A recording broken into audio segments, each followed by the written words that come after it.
Senate Democrats passed President Biden's $1.9 trillion American Rescue Plan on Saturday afternoon in a 50-49 vote after a grueling all-night voting session, pushing the massive relief bill over a crucial hurdle on its way to becoming law over the objections of the Republican Party and setting up a major victory for Biden in the early days of his presidency. This isn't a pandemic rescue package, Senate Minority Leader Mitch McConnell, R.K., said Friday ahead of the vote-a-rama. It's a parade of left-wing pet projects they are ramming through during a pandemic, 9.5 million. That's how many workers are still unemployed in the United States, according to data released Friday by the Labor Department, despite job growth that exceeded economists' expectations in February. Democrats used a special legislative process called budget reconciliation to pass the bill with only a simple majority of votes rather than the usual 60 required to overcome a filibuster in the Senate. Since Democrats hold exactly 50 seats in that chamber, with Vice President Kamala Harris breaking a tie in their favor, they could not afford to lose a single vote. That razor-thin majority prompted changes to previous versions of the bill in order to appease moderates within the caucus.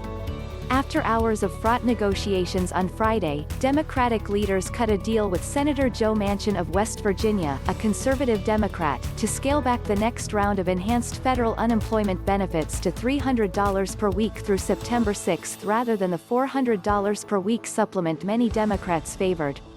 They also scaled back eligibility requirements for the $1,400 stimulus checks, a major concession to moderates like Manchin who want to prevent high-earning families from receiving federal relief they don't need and aren't likely to spend.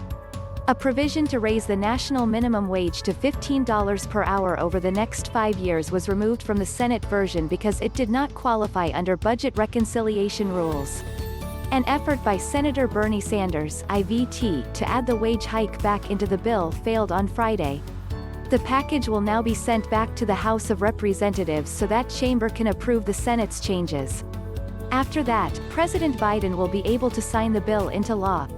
Democratic leaders have repeatedly expressed confidence Biden will sign before March 14, when the enhanced federal unemployment insurance authorized by the last stimulus bill will expire and 11.4 million Americans will lose their benefits. If the $1.9 trillion American Rescue Plan is enacted, it will be the sixth federal rescue package signed into law since the onset of the coronavirus pandemic in the United States last year. Whether the changes the Senate made to the bill will imperil its final passage in the House, where progressives were already bristling over the Senate's decision to strike the minimum wage hike from the package. House Speaker Nancy Pelosi, D-Calif.